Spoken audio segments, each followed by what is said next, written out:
What's up, guys? This is Rise, and welcome to another video. Today, we have a cool one in store for you, as House Stark 93, a household name in the PvP community, has sent in his footage from a local Philadelphia Cup, where he's going to compete against some really good trainers and try and take home the crown, where he can also earn championship points to potentially earn his invite to Pokemon Go Worlds in Hawaii in 2024.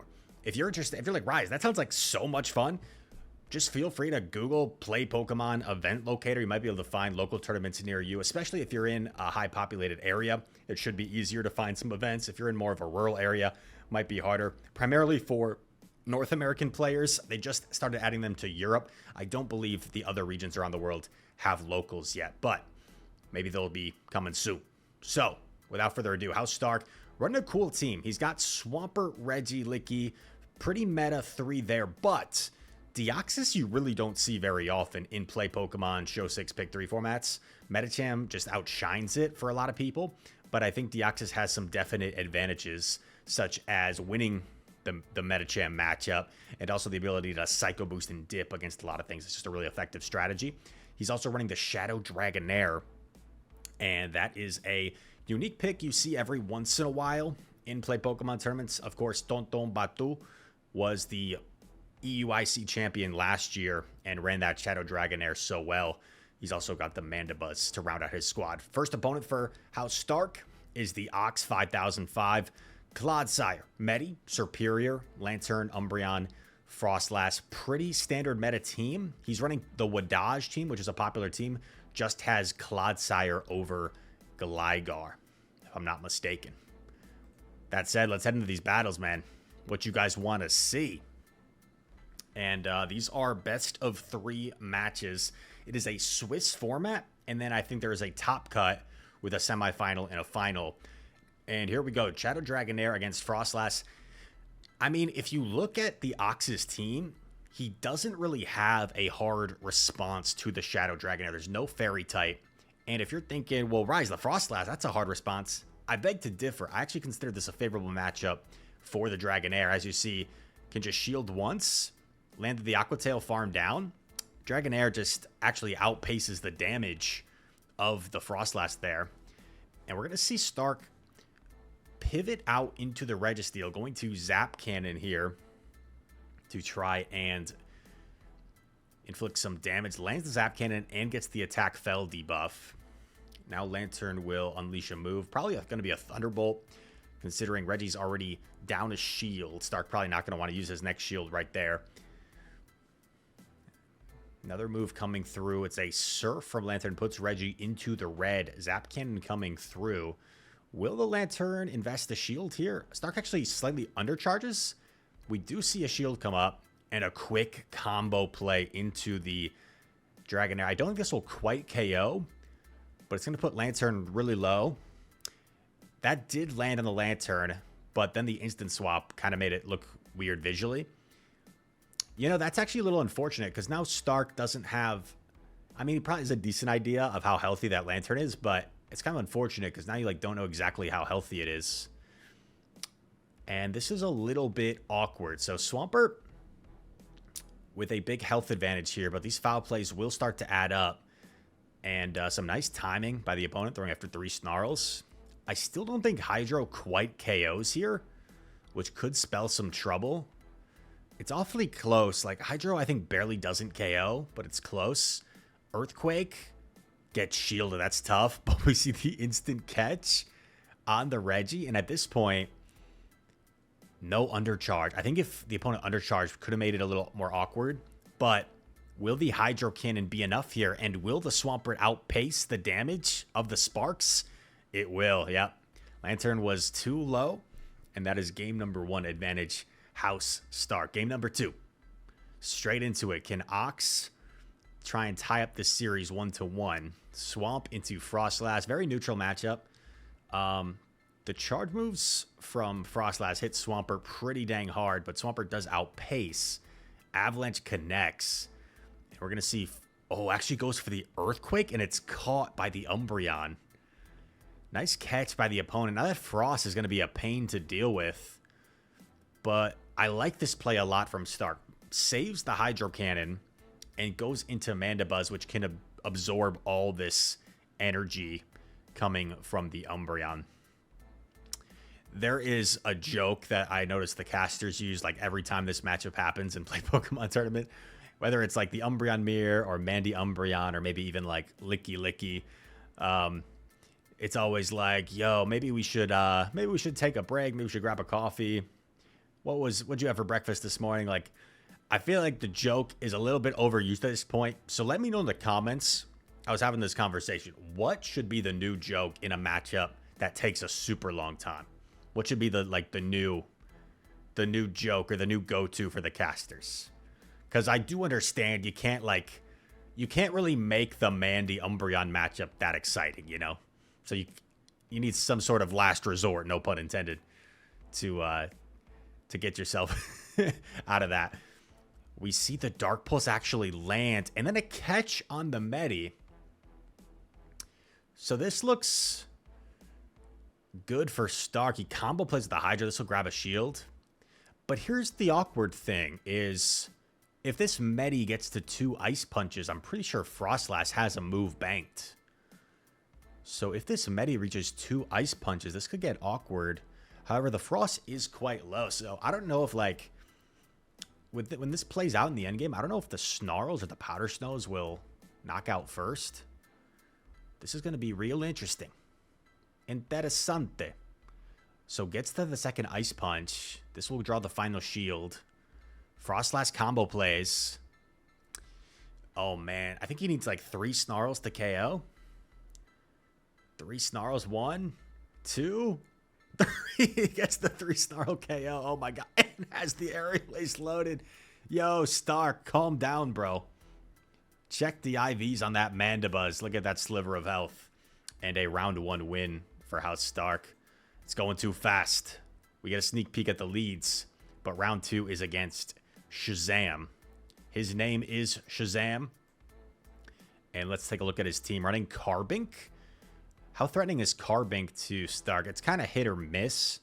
Really dominant against the Mandy and the Dragonair, but really wants to avoid the Swampert and the Reggie. DD and Licky, a little bit more neutral, but probably favorable towards Carbink. And then we've got Mandy, Swamp, Medi. Mandy looks pretty dang solid against Stark's team. Really only has to avoid the Lickitung. Swampert looks decent. And then Cofagrigus is a very unique pick. Cofagrigus doesn't look great.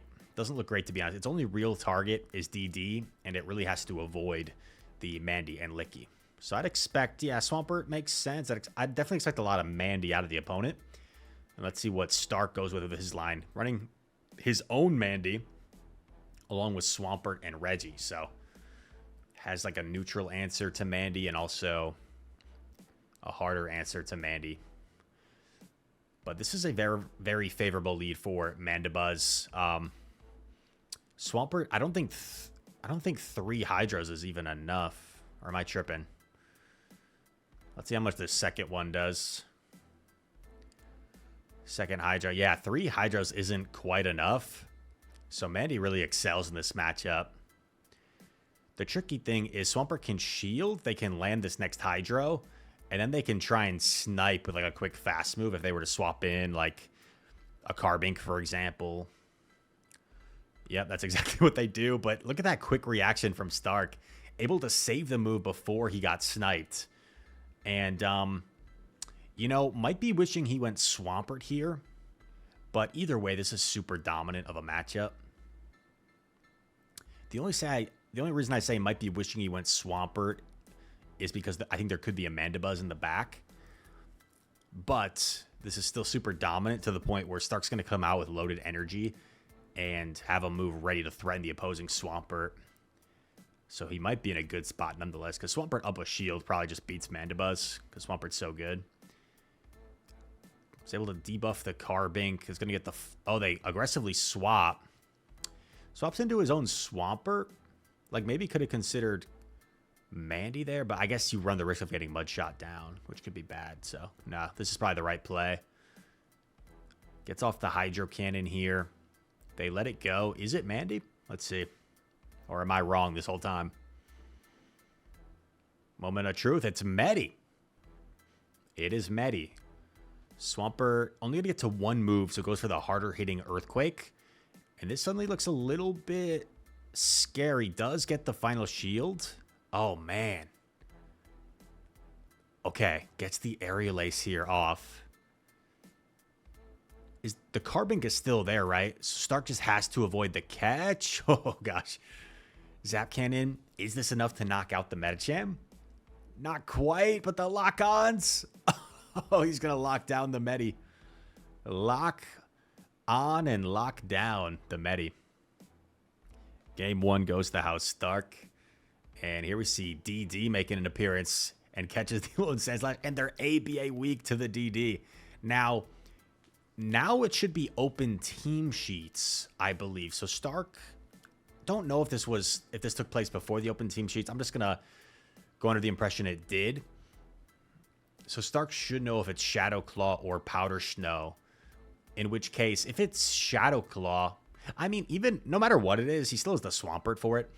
If it's Shadow Claw, Licky has a positive matchup there. If it's Powder Snow, Licky has a negative matchup there. But he seems perfectly content just staying in. The only thing that could be concerning here is like a Mandibuzz in the back. But this looks really good right now for Stark.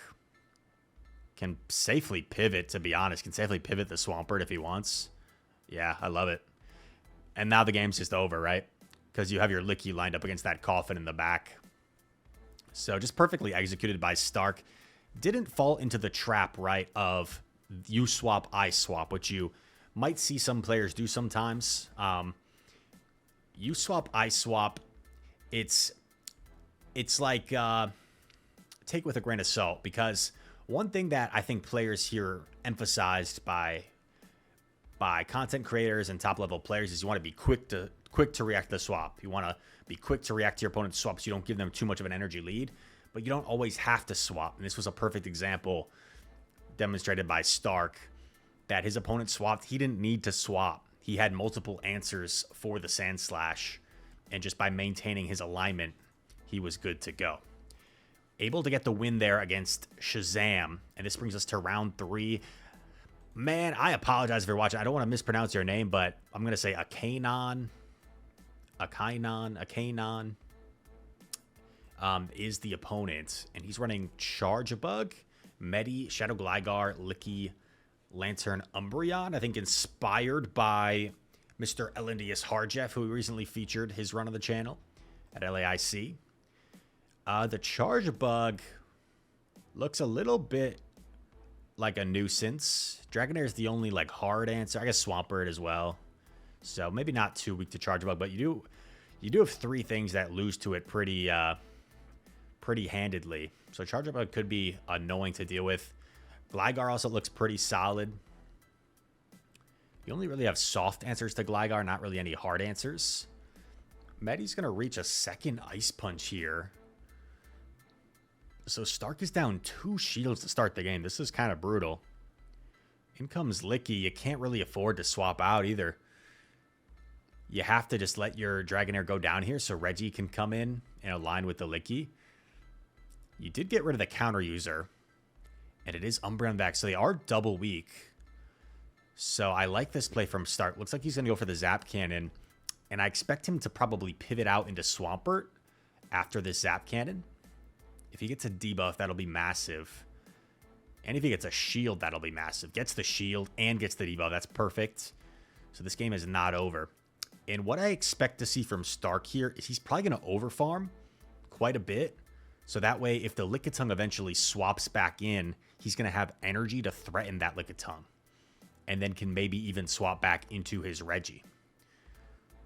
Going to throw after 1 here. And now let's see when the Umbreon likes to throw. Okay, Lickitung's already back. Oh, is this the Power Whip already? I guess Lickitung did farm down earlier, so this is the Power Whip. I don't know if Reggie has enough left in the tank to win this. If you're the opponent, I think you just let Licky go. And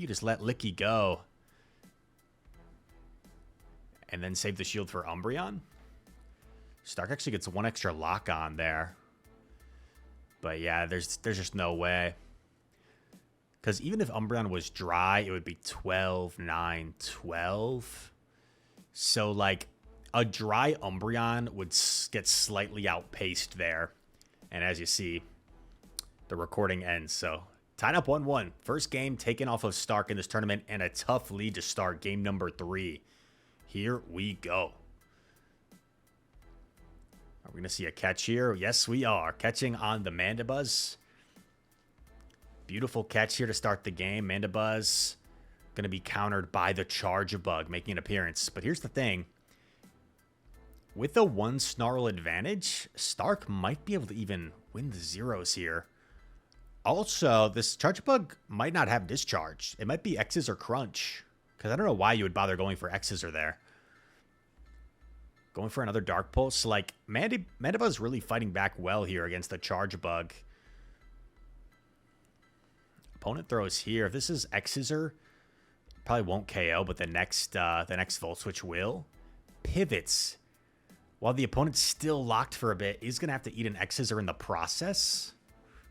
But Stark recognizing he's kind of behind. He's got to take some risks. And, does he pull this out? This looks like a tough position. But he's going to get to multiple Hydro Cannons here. Gets a shield. Might be able to land this Earthquake. That could be pretty big. Does land the Earthquake. Is there any way you can, like, counter down this Medi and just have all the energy in the world? No, he's going to Psycho Boost right away because he knows his opponent isn't going to bother shielding Medi. Oh, what a play. Going to clear his debuff instantly and get off the Aerial Ace. I don't know, man. Up a shield, but Umbreon has energy, so this doesn't look amazing still. But Umbreon might need to land 2 foul plays. I don't think 1 is going to be enough, plus the Snarl damage.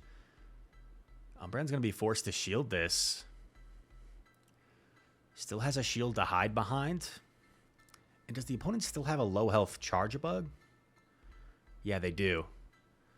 Oh, man. So I think Stark just has to avoid them catching here. But if he throws on proper timing, should be able to do so. Oh, man. The opponent went for it. They went for the win con. Thunderbolt. Is it going to be enough to knock out the Umbreon? Thunderbolt coming through. Knocks out the Umbreon. And what a game 3 that was for Stark. Wait, am I tripping? Okay, I think I was just tripping. I think that was just game number 2. This is the decisive game number 3.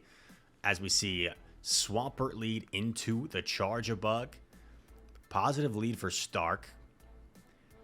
Going to be able to throw this Hydro Cannon right away for proper timing. And just going to immediately counter the Licky with the Mandibuzz. And this looks like a really solid position to be in. Now, what could be in the back? With a Charjabug lead, they're weak to Swampert, they're weak to Dragonair. So it's probably either Medi or Umbreon in the back, if I had to guess. Now, Medi could pose some issues, but Umbreon, Stark is in a really convincing spot. So a Kanon must have been, if it is Umbreon, must have been thinking Licky would hopefully lure out the Reggie. Clean up with Charjabug. Umbreon's free in the back, but the Licky ended up luring out the Mandibuzz. We see a combo play here with the Charjabug, but I don't think this Charjabug has Discharge, to be honest.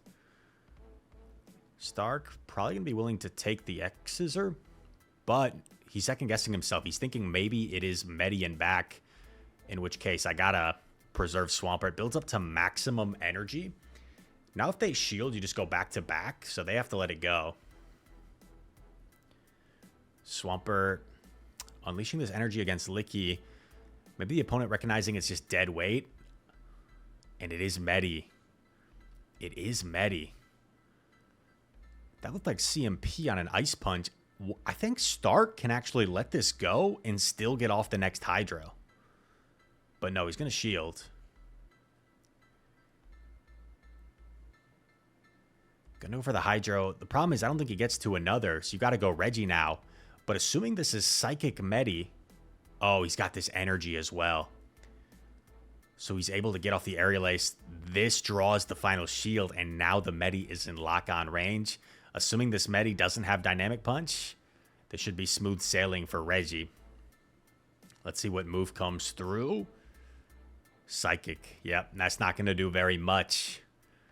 And it was the Medi in the back, but Stark able to dance around and gain so much of an advantage in those positive matchups that he's able to overcome the Medicham. Yo, that was way too fast. Next round, Stark 3-0. That was Evie Lee, I believe. It went so fast I didn't even see it, but I think it's Evie Lee. And look how unique this team is from Evie Lee. Togetic, Carbink, Drifblim, Diggersby. Only 2, like, legit meta picks. I guess Carbink's kind of meta now. But we see, okay, Mandibuzz into Medi. Pretty neutral matchup, to be honest. I think Mandibuzz... Oh, my God. They brought the Togetic. I think this thing's completely walled by the Reggie, though, right? Like, Ancient Power, Dazzling Gleam. Yeah. Yikes. This is really bad for Togetic. So, gonna go for the Zap Cannon, which basically one-shots. Medi's going to come back, but the problem is Medi's going to have to eat a Zap Cannon in the process of this farm down. If this is Dynamic Punch, that'd be nice for Evie Lee, but it's just Psychic. Like, you're expending all that energy not to do much. Might have been better off going for Ice Punch. Because as you see, like, a lot of farm was kind of left on the table there, if you know what I mean. Another Ice Punch coming through. And Stark willing to just stay in here. Throw these aerial aces at the Medicham. Gonna throw another one, but not before another Ice Punch. Now, is there anything in the back that could be scary for the Lickitung? Another aerial ace coming through. It's not gonna quite KO, so might have to throw the next one as well.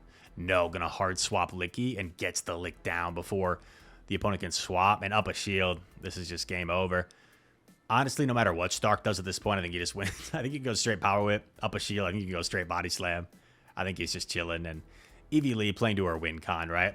Win con might be like calling a Body Slam and going from there. And I think we only have one game that was sent from that recording. So that sets us up in the semifinals against CO is a beast. He's a beast. And he's running Mantine. Now, how is Mantine looking against this team? Pretty decent. Really only afraid of Reggie and also kind of afraid of DD with that Thunderbolt. Superior, we haven't seen anyone really bring against Stark because it's really afraid of Mandibuzz. Fairly afraid of Dragonair and Registeel as well. So kind of hard to bring Serp against Stark's team. And opposing Reggie has decent enough coverage. I guess Swampert, DD, your own Reggie, Dragonair. But opposing Reggie looks kind of good, to be honest. And people keep bringing the Medi. People love the Medi. And it's only like legit answer on Stark's team is DD. But also, Medi doesn't really have any targets. Registeel is really the only target. And as we all know, of course, Reggie wins the zeros. Shiny Lickitung. CO's a beast with the spice. Actually, that's not really spice, right? That's just, that's more like style than spice. This Lickitung does get the break point against Stark's Registeel. The Licks are doing 2 damage instead of 1, so they're adding up a little quicker. Zap Cannon gets the debuff. Now the Licks are doing 1 damage. So I think CO's a beast has got to get out of here at this point. But no, must be double weak to the Reggie. So what's in back? Mantine probably. Mantine in the back. Going for the blast here. It's a little bit less energy. And he doesn't expect CO is a beast to shield at this point. In comes Lantern. Are we going to see a pivot from Stark, or is he content just letting it go? He might be content just letting it go. But his Dragonair is quite safe.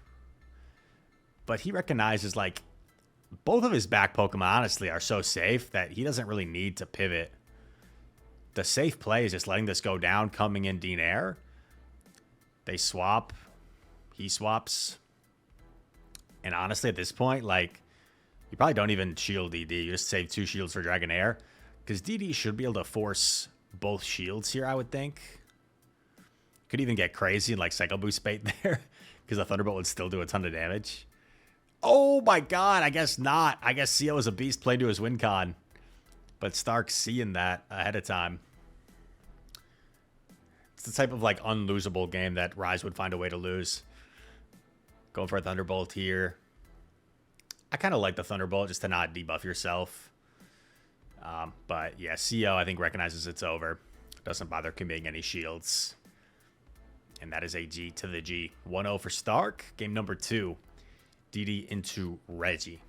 Now, I do believe Reggie can win the zeros here. Or maybe it has to be up 1 lock-on to win the zeros because you need the debuff first before the Thunderbolt. Yeah, looks like even if Reggie gets the debuff here, probably going to lose the zeros.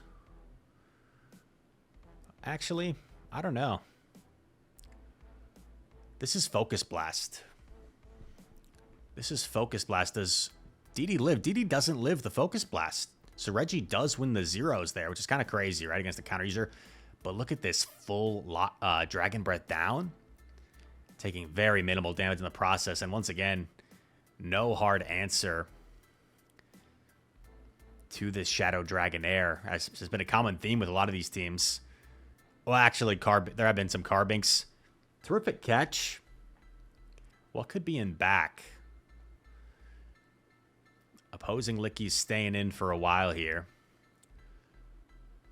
Gonna throw some energy. I mean, Reggie's the hardest answer to Licky, so once that's off the field, Stark is aware that his Licky is free. I could see it being the Mantine again, maybe. That just... Actually, no, that seems way too big to Reggie, so probably not. Body Slam coming through is going to threaten to knock out CO is a Beast's Lickitung. It does, and it is the Mantine. Wow. Really soft line to Registeel. But suddenly this game isn't over. Aerial Ace knocks out. And if this Mantine can get to 3 Aerial Aces, I think it wins. But I think Stark's going to get the 3 first. I think Stark actually gets the 3 Body Slams before the Mantine gets the 3 Aerial Aces. Lots of charge moves and lots of shields coming in shortly. Aerial Ace grabs a shield, and Stark going to throw as he is back-to-back, and that's going to seal the deal. Mantine is in Body Slam range. Didn't quite have enough energy. And that huge farm down ended up being pivotal. If it's obviously hindsight's 2020, like I don't think it's a misplay at all from CO, but if he had pivoted the Licky immediately, I think would have given himself a chance there to still win. But that 12 Dragon Breath down was just too much to overcome. And here we go. The championship round against Mr. Pips. LV Pips. Another friend, another teammate, and a super cool guy. He's running, once again, the Harjeff team. And we're going to see how Stark's able to deal with it, to fend off the Charge-a-Bug. Do we see Charge-a-Bug make an appearance here in the first game? Pip's also rocking the Koffagrigus hat / mask. Looking very scary. Will Stark be intimidated? Is he afraid of ghosts? Or will he overcome? Will he overcome the scariness? I'm debating whether I should drag the footage forward. Okay. Went just a hair too far. Here we go. Registeel into Umbreon. Very good lead for Stark. Man, we have not seen a ton of Reggie lately in these formats, but Stark has been putting in work with it in this tournament. Gets off the Zap Cannon. Might swap Swampert after this lands. Okay, actually at Shield, that's actually even better for Stark. Because now the Lantern's debuffed, it's not quite as threatening to the Swampert with its attack debuffed. And now I feel like Pips is less likely to commit a shield since he's already down 1 shield. And this looks actually like a really commanding spot if this Earthquake connects. Yeah. This looks like a really commanding spot. because you keep the alignment Reggie on Umbreon. You're going to be able to chip it, put it into Focus Blast range. The only thing that could potentially be an issue for Stark is if there's a Charger Bug in back. That could be a little bit awkward. Double Electric. I mean, Double Electric kind of makes sense. Move coming through. Going to come in with Mandy. And it's actually Gligar. Anticipating that Pips would swap right away. Actually comes in with the Gligar. It is a regular Gligar. Editor Chris sends his apologies for the graphic. Stark maybe overformed a little too much here because now he's at 100 energy. He's going to be forced to throw on bad timing here. But not the end of the world. I mean, Mandibuzz up a shield should be able to win this matchup. Pretty sure Mandibuzz just wins this matchup all even shield scenarios. So Pip's really only play at this point is to like go for a catch on his Umbreon at some point and try and dance around. But even then, I just don't think it's happening. Pips is probably going to like throw one wing attack here and then try and catch the Dark Pulse. Oh, no. Just stays in. Dark Pulse coming through. Not going to quite knock out. But still 2 shields to hide behind. Eventually, Gligar does take out the Mandibuzz. But Stark had different ideas. He's just like, I'm going to save my shields for Reggie. Who cares about Mandibuzz? And, yeah, I think Pip's just recognizing unless he gets off like 2 foul plays, the game's over. And even if he did, I think Gligar just gets locked on down here. And that is a G to the G here in game number 1. Stark 1 game away from claiming the championship title and gets a tremendous lead. Dragonair into Lantern. Licky is met by Mandibuzz. And this looks like a pretty atrocious situation if you're Pips. I don't even know like what the third could be that would cause issues. I guess Medi. Maybe Medi could be awkward, but if it's like Charger Bug, that's gonna be brutal. That's gonna be a brutal RPS way to end it. Dark Pulse coming through. Pips might try and dance around here.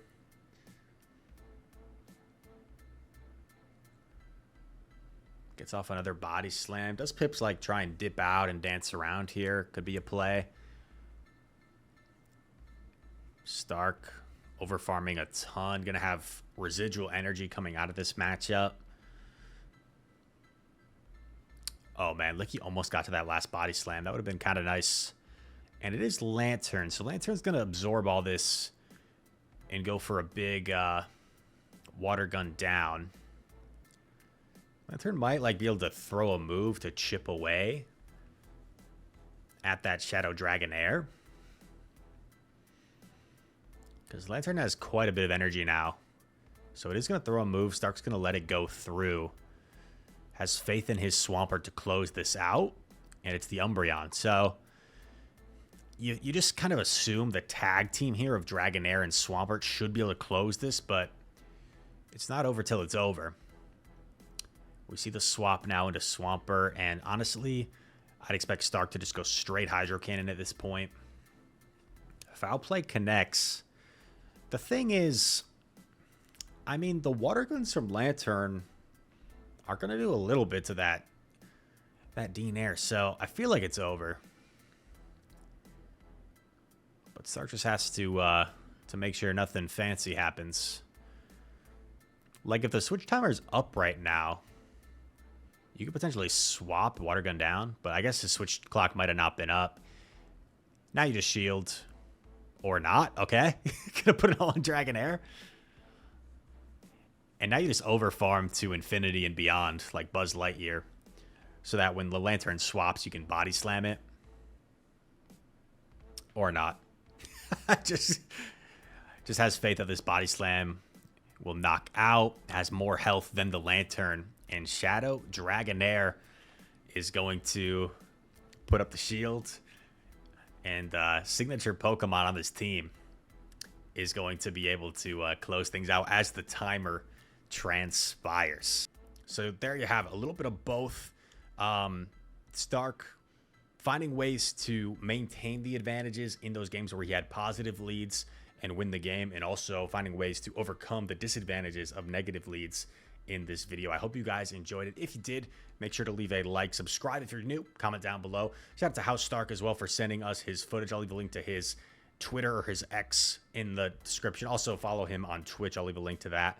And all that said, thank you guys so much for watching. I hope to see you in the next one. Peace.